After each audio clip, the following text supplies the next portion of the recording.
আসসালামু আলাইকুম। আমি এই মুহূর্তে আছি উহুদ প্রান্তরে। উহুদ প্রান্তর আমাদের ইসলামের ইতিহাসে কিন্তু অনেক গুরুত্বপূর্ণ একটি জায়গা। উহুদের যুদ্ধ যেখানে সংগঠিত হয়েছিল, আমার পেছনেই কিন্তু সেই উহুদের পাহাড় বলেন, এইদিকে আছে ছোট্ট পাহাড়, আর আমার পেছনে এই যে এইটা দেখতে পাচ্ছেন, এটা মূলত উহুদ পাহাড়ে যে যুদ্ধ সংগঠিত হয়েছিল সেখানে আপনার ৭০ জন সাহাবী শহীদ হয়েছিল, তাদের কিন্তু কবরস্থান ওইখানে। আর ওইখানে দুইটা কবর শুধু করা আছে, মানে আপাতত নিদর্শন আছে, ইন্ডিকেশন করা আছে কার কার। হজরত চাচা ওটা কাছে কার জানি কবর, ওটা যেটা বড়টা আমির হামজা, ওই একটাই কবর আছে, ইন্ডিকেশন করা আছে, আর বাকিগুলো কিন্তু ওইভাবে দেওয়া নাই কিন্তু, বাট ওই এরিয়ার মধ্যেই সবার কবর। আচ্ছা, এখন আসি হলো এর ইতিহাস সম্পর্কে। তো মহানবী সাল্লাল্লাহু আলাইহি সাল্লাম যখন ইসলাম প্রচারে মক্কা এবং মদিনাতে যখন ইসলাম প্রচারের শুরু করেন, তখন মদিনাবাসী কিন্তু সেটা খুব সহজেই আপনার গ্রহণ করছিল, কিন্তু মক্কাবাসী কিন্তু কোনোভাবেই করছিল না। তো যাই হোক, সেটা তো অনেক বড় ইতিহাস। তো উহুদের যুদ্ধ সম্পর্কে বলতে গেলে, উহুদের আপনার আগে যে প্রথম যুদ্ধ কুরাইশ বংশের সাথে মক্কার, চাচা এক মিনিট একটু দাঁড়ান, মক্কার কুরাইশ বংশের সাথে বদরের যুদ্ধ হয়। সেই বদরের যুদ্ধে কিন্তু কুরাইশরা হেরে যায় মুসলিমদের কাছে। তো তার পরবর্তীতে সেই প্রতিশোধের আগুন এই কুরাইশদের মধ্যে যখন চলে আসে, তখন তারা কিন্তু এই উহুদের যুদ্ধে তখন তারা যুদ্ধ সংগঠিত করে। এবং এই যুদ্ধে বলা আছে কুরাইশরা প্রায় ৩,০০০ সৈন্য এবং মুসলিমদের মাত্র ১,০০০ সৈন্য। তাও আবার ৩০০ জন সৈন্য, যখন এত কম সৈন্য দেখে তারা ৩০০ জন একজন তার দলবল নিয়ে কিন্তু যুদ্ধর ময়দান থেকে চলে যায়। মাত্র ৭০০ জন সাহাবীর যোদ্ধা, তাদেরকে নিয়ে কিন্তু এই যুদ্ধ করছিল মহানবী সাল্লাল্লাহু আলাইহি সাল্লাম। আর এই যুদ্ধে কিন্তু কিছু শিক্ষণীয় বিষয় আছে। তার মধ্যে আমি এখন যেটা বলবো সেটা হলো, এই যে আমার পেছনে যে পাহাড়টা দেখতেছেন, ছোট্ট একটা পাহাড়, এই পাহাড়টার নাম হলো জাবালে রুমা, আর এক জায়গায় লেখা আছে জাবালে রুমাত। তো সে যাই হোক, পাহাড়ের নাম। তো এই পাহাড়ে মহানবী সাল্লাল্লাহু আলাইহি সাল্লাম ৫০ জন সাহাবীকে এই পাহাড়ের উপরে রাখছিলেন।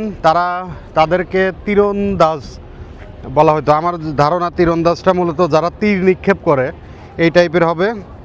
তো তাদেরকে এই পাহাড়ের উপরে কিন্তু বলা হয়েছিল থাকতে, এবং বলা হয়েছিল যে আমি যতক্ষণ পর্যন্ত নির্দেশনা না দেই ততক্ষণ পর্যন্ত এই পাহাড় থেকে তোমরা নামবা না। ইভেন আমাদেরকে যদি ঘিরেও ফেলে, আমাদের যদি মেরেও ফেলে, তাও তোমরা শেষ পর্যায়ে না দেখা পর্যন্ত এখান থেকে নামবা না, তোমরা কোনোভাবেই নামবা না। তো যুদ্ধ যখন সংগঠিত হয়ে যায়, তখন এক পর্যায়ে কিন্তু ওরা কুরাইশরা পিছু হটতে বাধ্য হয়। তো কুরাইশরা যখন পিছু হটতে বাধ্য হয়, তখন আমাদের এই যে ৫০ জন সাহাবী ছিল উপরে, তারা ভাবে যে আমাদের জয় নিশ্চিত। আমরা তখন মানে উপর থেকে তারা নিচে নামা শুরু করে। তো এইটাই ছিল তাদের সবথেকে বড় ভুল। এই পাশে একটা নালা আছে, এইদিকে একটা নালা আছে। তো ওই নালা দিয়ে আপনার, যাই হোক, আমি পাহাড়ের দিকে উঠতেছি, কতদূর পড়তেছিলাম আমার খেয়াল নাই, আমি আবার শুরু করি।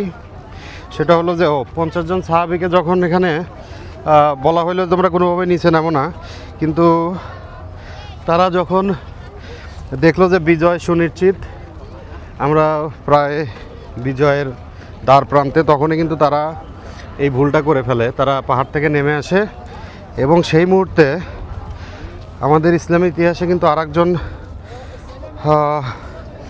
সেনাপতি, যার নাম খালিদ বিন ওয়ালিদ, সে কিন্তু তখন এই উহুদের যুদ্ধে কিন্তু মুসলিমদের বিরোধিতা ছিল।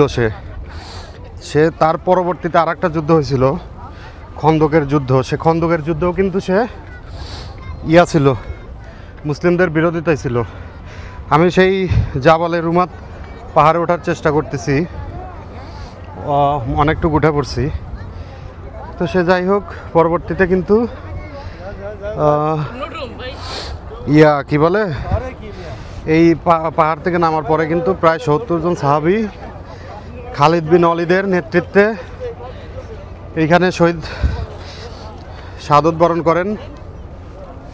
তো এই ছিল ইতিহাস। তো এখান থেকে শিক্ষণীয় বিষয় একটাই, মহানবী সাল্লাল্লাহু আলাইহি ওয়াসাল্লাম যেসব জিনিস বলে গেছেন সেই সব জিনিস না শুনলে তার পরিণতি কতটা ভয়ানক হতে পারে সেটাই মূলত এখান থেকে শিক্ষণীয়। আচ্ছা, খালিদ বিন ওয়ালিদ সম্পর্কে আরেকটু বলি।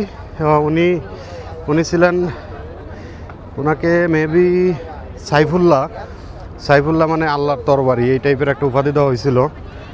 তো সে কিন্তু তার পরবর্তীতে যখন সে ইসলাম গ্রহণ করে এবং মহানবী সাল্লাল্লাহু আলাইহি ওয়াসাল্লামের একজন বিশেষ সাহাবী এবং বিভিন্ন যুদ্ধের সেনাপতি হয়। কিন্তু মুসলিমদের বিরুদ্ধে সে 2টা যুদ্ধ করছে। একটা হলো এই উহুদের যুদ্ধ, আর উহুদের 2 বছর পরে আবার কুরাইশদের সাথে যুদ্ধ হয়, সেটার নাম ছিল হলো খন্দকের যুদ্ধ। তো এই 2 যুদ্ধের পরে সে কিন্তু এই মুসলিমদের মহানবী সাল্লাল্লাহু আলাইহি ওয়াসাল্লামের আনুগত্যতা আসে এবং তারপর থেকে সে মহানবী সাল্লাল্লাহু আলাইহি ওয়াসাল্লামের সাথেই থাকে। আর আচ্ছা, এর আরেকটা জিনিস হলো যে কুরাইশরা কিন্তু এখানে 70 জনকে শহীদ করার পরেও মদিনাকে কিন্তু তারা দখল করে নিতে পারে না। তারা এক পর্যায়ে চলে যায়। আর আমাদের তো 70 জন সাহাবীর এই যে পিছনে কবর, ওই স্থানেই তারা নিহত হয়। তো তারা শহীদ হওয়ার মক্কাবাসী এখান থেকে বিদায় নেয়, তারাও পালিয়ে চলে যায়। এই হলো ইতিহাস। সবাই ভালো থাকবেন, আল্লাহ হাফেজ।